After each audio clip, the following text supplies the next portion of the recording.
Bonsoir à tous, j'espère que vous allez bien, tout le monde va bien.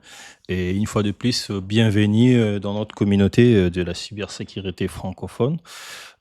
Comme je vous l'ai dit chaque fois, l'objectif de ma communauté, c'est de faire évoluer aussi la communauté francophone en matière de cybersécurité, parce que vous allez remarquer, la communauté francophone, ça a toujours été une communauté de plus en plus étouffée, de plus en plus égoïste, de plus en plus cachetori, ok?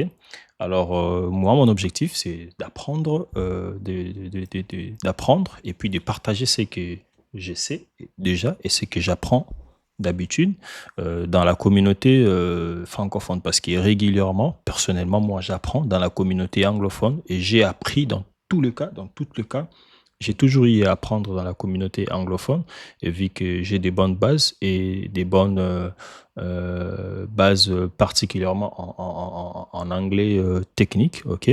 Raison pour laquelle je le retransmets, je le repartage aussi du côté francophone. Alors aujourd'hui, on va parler d'une exploitation beaucoup plus qui arrive généralement dans des systèmes Windows. On dit qu'on parle des séries d'escalation des privilèges en Windows. Aujourd'hui, on va parler d'un type d'exploitation particulier. On va exploiter les protocoles, on va exploiter via les protocoles SMB, ok, en utilisant un lien ou un fichier raccourci malveillant, ok. Alors on va travailler sur cette partie-là. Généralement, l'exploitation à laquelle on va travailler aujourd'hui, ne quittez pas la vidéo, allez jusqu'à la fin, vous ne serez pas dessus. Vous serez très très très ravis de cette vidéo. Alors la partie dont on va plus parler comme exploitation aujourd'hui, ça sera une exploitation liée à l'interaction d'un utilisateur. Ok. Alors, qu'est-ce qui va se passer? On va piéger simplement, on va découvrir un partage, ok, au niveau de la machine cible de l'utilisateur, ou bien d'un serveur, ou bien d'un système quelconque, mais en Windows, à travers ces différents partages, ok, jusqu'à identifier un dossier qui est readable, à laquelle on peut écrire, et puis on va créer un fichier malveillant dedans, et on va à laquelle on va mapper avec notre faux serveur SMB à travers ces serveurs, ces faux serveurs SMB, ok. On va demander à une application qui est un écouteur, ok. Ça s'appelle par Responder. Alors cet écouteur, une fois que l'utilisateur va interagir avec le faux fichier partagé, et puis du coup, ça va nous donner les hash de tout utilisateur qui sera sensible d'être piégé à travers ces fichiers raccourcis, et on va récupérer les hash et puis on va le déchiffrer. Ok, voilà. Premièrement, on va d'abord se connecter sur notre machine cible. C'est là où on ne sait pas encore réellement qu'est-ce qu'il y a comme partage. Mais avant cela, on connaît les identifiants de notre utilisateur. Ok, l'accès initial, on l'a là. Et puis, autre chose, on s'est dit, bon voilà, certainement qu'il devrait y avoir un partage possible au niveau de notre machine cible. OK? Alors, à ces niveaux, qu'est-ce qu'on va faire? On va dire simplement à un outil très intéressant qui nous permet de faire une énumération cartographique et complète, ok, des différents partages possibles qui peuvent se retrouver sur une machine cible. Ok. Alors, l'outil en question, ça s'appelle SMB Map. Ok. On va simplement dire à SMB Map, écoute SMB Map. SMB Map, écoute, on va énumérer tous les dossiers possibles sur la machine X qui est là, ok? Sur cette adresse IP qui est là, on va énumérer tous les dossiers qui existent sur cette adresse IP. Donc l'adresse IP en question, c'est notre machine cible qui est ici. On suppose qu'on ne connaît aucune de partage qui existe sur cette machine. Alors qu'est-ce qu'on va faire? On va valider notre mot de passe sudo parce on a lancé la commande en tant que sudo. OK.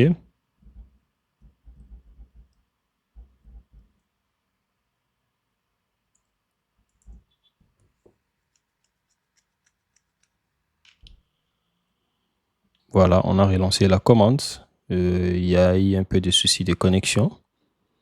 Voilà, là, il est en train de détecter il a détecté que notre hôte sert bien les protocoles SMB, donc c'est-à-dire il y a des partages.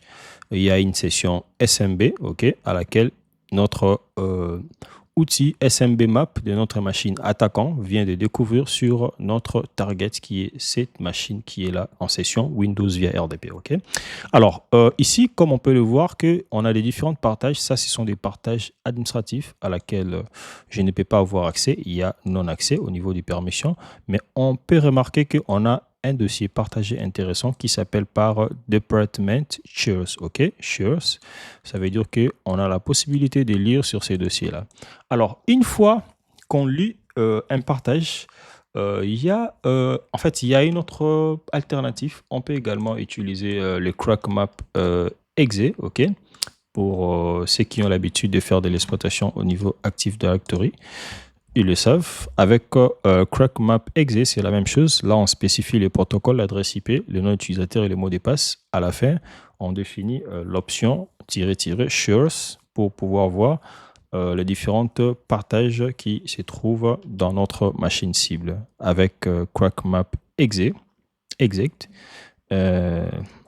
c'est presque la même chose. Il va faire aussi une énumération vite fait. Voilà.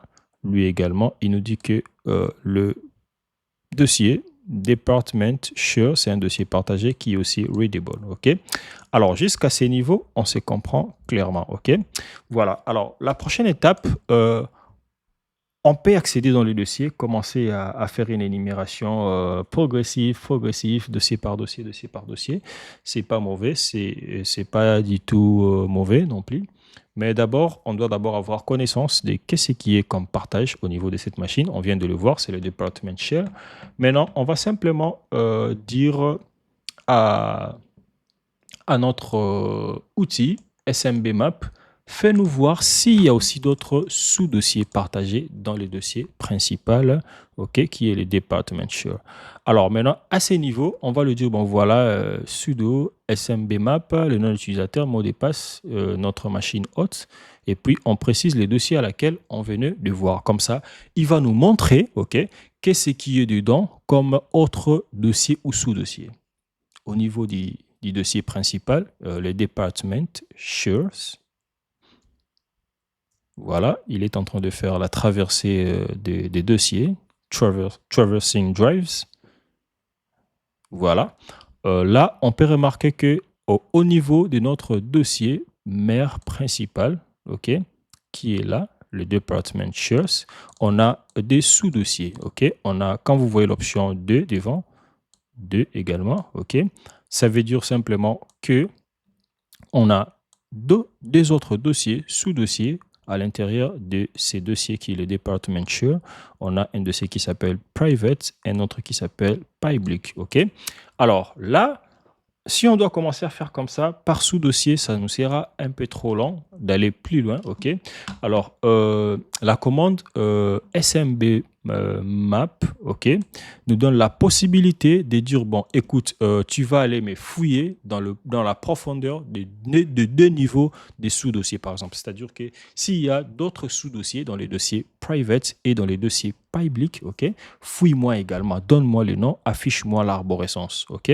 Voilà. On va ajouter l'option "-diff", OK, profondeur jusqu'au deuxième niveau. Et c'est ce que SMB Map va aller faire et c'est ce qu'il sait très bien faire. Il va faire la traversée des dossiers jusqu'à 2 niveaux, par exemple. Là, il est en train de fouiller, d'authentifier. Il est en train maintenant de fouiller. OK. Voilà, progressivement. Il est en train de fouiller.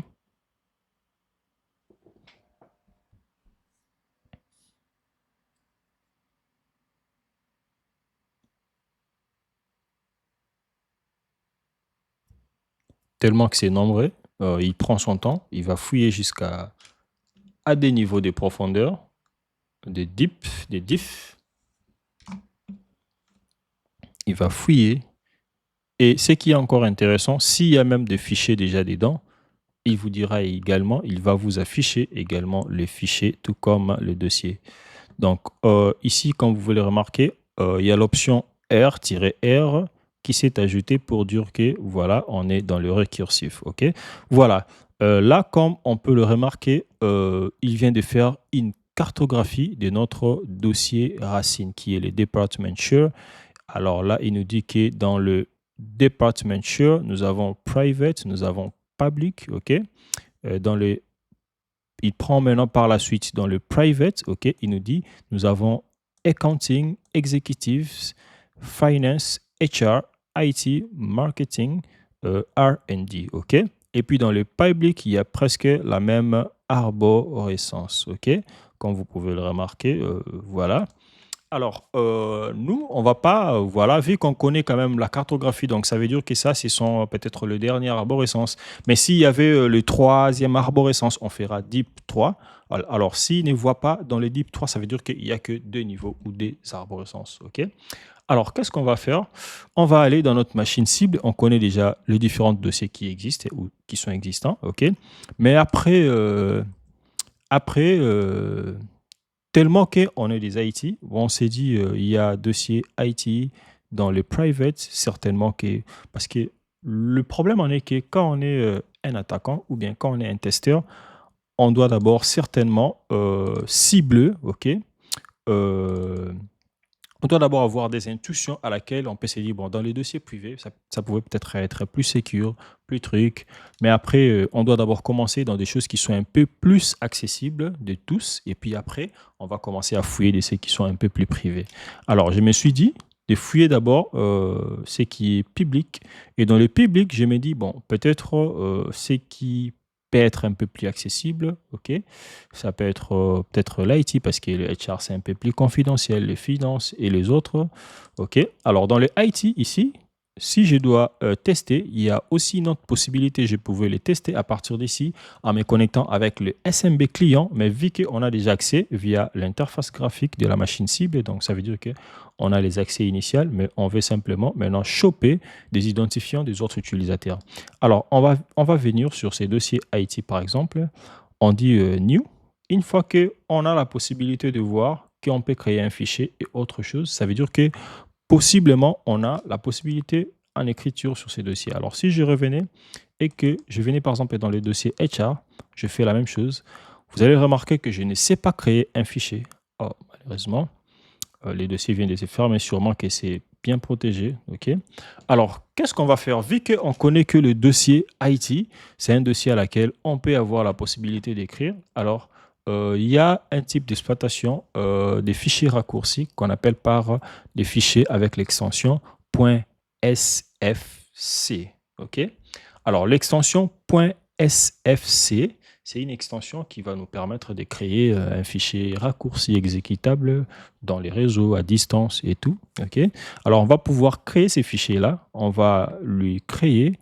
OK. Il sera sous forme d'un lien ou, je ne sais pas, d'un fichier intéressant qui va attirer l'attention de notre utilisateur. OK. Et puis, on va mettre du code malveillant à l'intérieur de ces fichiers-là pour pouvoir piéger les utilisateurs qui vont, ou les techniciens IT ou un compte service, ok. On va créer vite fait ces fichiers-là. Ça sera d'abord un fichier texte. On connaît déjà les chemins, ok. On va d'abord le laisser new text document, ok. On va ouvrir le fichier. Alors, au niveau de notre fichier, on va le dire, bon, écoute, tu vas nous créer, ok, un fichier avec ces codes. Donc, c'est ces codes-là ça s'écrit de cette façon-là. C'est ces codes-là qui vont nous permettre d'injecter, ok, du code malveillant, ok, au niveau de notre utilisateur qui va tomber par le piège, ok, de cliquer sur notre fichier. Alors, le contenu de ces fichiers, ça doit ressembler à celui-ci, ok, entre code shell, commande égale 2, et puis icône file, donc il va certainement aller chercher, ça va permettre à l'utilisateur d'aller chercher sur ce schéma-là. Sur le schéma en question, on va préciser l'adresse IP, ça sera l'adresse IP de notre machine cible, ok, à laquelle on va démarrer un outil qu'on appelle par le responder. Le responder, il va capturer les hash de l'utilisateur qui va cliquer sur les liens. Donc, on a juste à modifier ça. En fait, le responder, comment est-ce qu'il marche? Le responder va pouvoir, tout utilisateur qui va pouvoir aller chercher sur mon adresse IP, mais en spécifiant un dossier partagé, mais un dossier partagé en réalité qui n'existait pas. Automatiquement, Responder va renvoyer une requête, va renvoyer le hashage, ok, le hash de l'utilisateur, bon, pour dire au cas où l'utilisateur ne sait pas. En fait, ça doit être un partage anonyme qui n'existait pas, qui va permettre à ce que le responder puisse capturer, parce que d'office, quand l'utilisateur va chercher à accéder sur ces partages-là, le système normalement va vouloir répondre que je ne connais pas la destination, je ne connais pas le fichier à laquelle vous cherchez, et du coup, responder, le message retour à laquelle le système qui renvoie, c'est le responder qui va le capturer à travers notre machine attaquant pour nous donner les hashes de l'utilisateur qui a pu lancer la requête, ok, SMB. Alors, on va l'enregistrer dans la même emplacement, mais on va l'enregistrer sous forme d'un fichier. Le type de fichier, on va définir en all. OK, on va lui donner ces noms-là, arrobase, par exemple, inventory, OK, comme inventaire, mais avec l'extension SFC, OK, comme ça sera un fichier SFC comme un lien, OK, qui va se pointer vers ces partages, faux partage SMB, à laquelle notre outil qui s'appelle pas le responder va pouvoir capturer notre hash, le hash des utilisateurs qu'on est en train de chercher. Alors, pour être plus productif, qu'est-ce que nous allons faire? Nous allons déjà démarrer Responder sur un autre terminal. On va le démarrer en tant que sudo, ok? Ah, voilà, il est déjà là, Responder. On va le démarrer en tant que sudo à partir de notre interface Tinel, qui est le VPN à laquelle je me suis connecté avec ma machine cible, qui sont dans le même subnet, ok? Je vais simplement lancer mon outil Responder, ok. Quand vous voyez cette erreur, ça veut dire que ce protocole est occupé ou soit il est utilisé quelque part, et c'est bel et bien le cas. C'est le protocole RDP, donc il n'y a pas de souci. Ça n'empêche pas que Responder puisse marcher et être exécuté normalement. Alors, le temps de créer notre fichier, parce que pourquoi je le dis, au cas où on lançait, on enregistrait les fichiers, peut-être par chance, il y aura un utilisateur qui va voir ces fichiers et se dit, mais ça c'est quel fichier? Il va vouloir essayer de l'ouvrir. Une fois qu'il ouvre, boum, on a le hash de cet utilisateur qui sera bel et bien piégé. On va enregistrer notre fichier. OK. Voilà, on peut les laisser ouvertes, il n'y a pas de souci. On va revenir sur notre entre-temps. Responder, il est en train déjà de surveiller. C'est lui qui sera malchancé, qui va pouvoir cliquer sur ce fichier-là et boum, on aura le hash de cet utilisateur. Alors, on vient dans le public pour bel et bien vérifier. Voilà, notre fichier a bel et bien été créé. Alors, qu'est-ce qu'on va faire? On va simplement attendre, parce que très souvent, l'objectif d'un attaquant, c'est de pouvoir, voilà, quand il y a des scénarios comme ça, il s'attend que à la personne, un utilisateur qui est mal orienté, très mal sensibilisé au niveau d'une organisation, à pouvoir cliquer sur des fichiers à laquelle il n'est censé pas être voilà, utilisable, par exemple, pour une organisation. Il y a très souvent des utilisateurs qui ne savent pas, mais ces fichiers, c'est quoi? Il n'a pas l'habitude de voir les fichiers. Bon, il va se dire, bon, je clique d'abord, j'essaye d'abord de le double-cliquer, de le lancer, je vais voir qu'est-ce que ça va donner. Au contraire, en cliquant sur les fichiers, simplement, et du coup, ça sera un attaquant, peut-être, qui avait piégé les fichiers, qui s'est connecté dans votre réseau, qui attend à ce que toi, tu puisses cliquer sur les fichiers et puis pouvoir prendre le contrôle de ces utilisateurs. Alors, on va patienter le temps que Responder puisse capturer un utilisateur qui est censé cliquer sur le fichier. Le fichier à laquelle on est censé exécuter, c'est pas un fichier SFC, c'est plutôt le fichier SCF, qui veut dire simplement shell, fichier commande, fichier de commande shell, ok? Donc shell commande file, ok? Voilà, l'adresse IP, elle est là. J'ai pensé que j'ai mal défini l'adresse IP. Bon, voilà, je pense que l'adresse IP, elle est correcte. C'est notre adresse IP. Alors, on va enregistrer le fichier. On va enregistrer notre fichier. OK. On va lui donner le nom inventory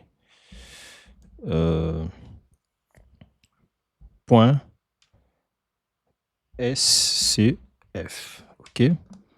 Voilà. On va enregistrer notre fichier d'exécution des commandes shell. OK. On va l'enregistrer.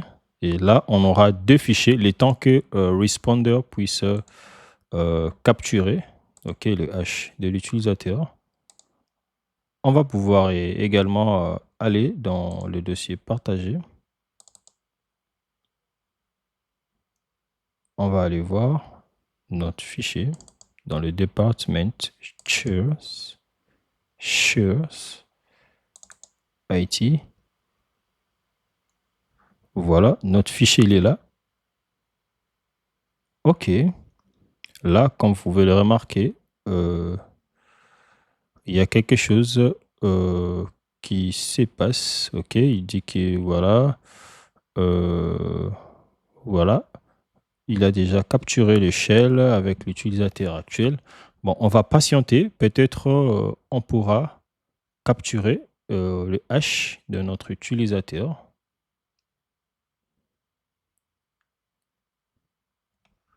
On va patienter. S'il pourra capturer le shell de notre utilisateur.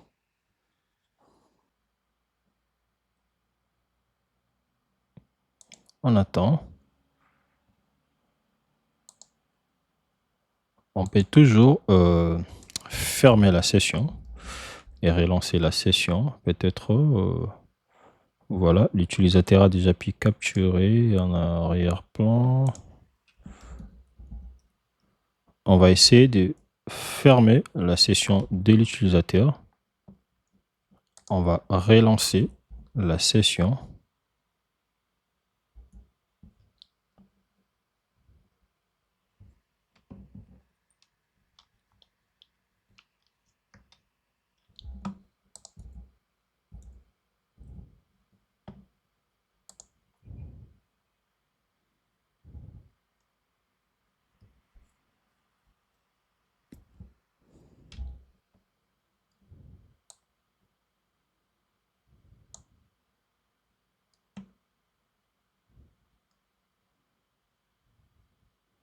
On va patienter un peu. OK. Comme vous pouvez le remarquer, après avoir redémarré la session, donc ici, il a ignoré. Apparemment, déjà, il avait capturé le hash. Comme vous pouvez le remarquer, on vient de capturer, le fichier a été déclenché. On vient de capturer les hash d'un autre utilisateur intéressant qui est différent de notre utilisateur normal. Ça, c'est sûrement un compte service. OK. Alors, une fois ce hash capturé, on peut juste les copier. OK. On va venir sur notre machine Kali. On va créer un fichier. OK. Mousepad. On va l'appeler par exemple hash service account. OK. Voilà, on va l'appeler comme ça. On va coller le hash. On va l'enregistrer. Et puis, on va simplement déchiffrer ces mots de passe via hashcat, comme vous les connaissez. Le hashcat, alors si on doit, avec hashcat, si on doit déchiffrer, par exemple, le hash NTLM, OK, NTLM version 2, OK, SSP, le hash avec ses formats, on va dire simplement à H4 d'utiliser le mode 5600 parce que le mode 5600, c'est celui qui est compatible avec le NTLM version de H, OK, sur des comptes Windows, par exemple, des H très longs, OK, qui sont généralement découvertes par l'application ou l'outil Responder, OK. Alors, on va utiliser notre service account. On va dire à H4 de nous déchiffrer ces mots de passe. Il dit que le hash n'a pas pu être chargé. No username. On va vérifier notre hash. Il y a un souci. Voilà, il y a peut-être un souci, je ne l'ai pas bien copié. Donc, on va prendre à partir de là. OK. On va le coller d'une bonne manière. Donc, il y a un mauvais chargement. C'est le même fichier, on vient de l'enregistrer. Voilà. Voilà, ça a été rapide parce que le Stati session H4, Stati craqué, ok. Le mot de passe est bel et bien là. C'est un mot de passe très facile, donc ça a été vite fait, craqué à travers H4. Et je pense que cette vidéo vous a été utile. Merci de votre présence, merci de votre attention. N'oubliez pas de vous abonner à la chaîne et de me dire ce que vous en pensez. Merci, à la prochaine.